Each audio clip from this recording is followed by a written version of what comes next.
Women in the United States are 35% more likely to live in poverty than men. So, approximately 15 million women aged 18 and older live below the poverty line. Let's look at some race and ethnicity.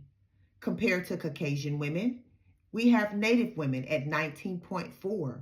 We have Black women at 17.8. And we have Latino women at 15.2.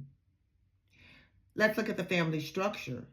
Nearly 1 in 3, which puts us at 30.6 families, are headed by single moms, single women with children that are living below the poverty line here in the United States. In my next video, we will talk about why this puts women in these situations. So, I'd love to read your thoughts and comments until our next video.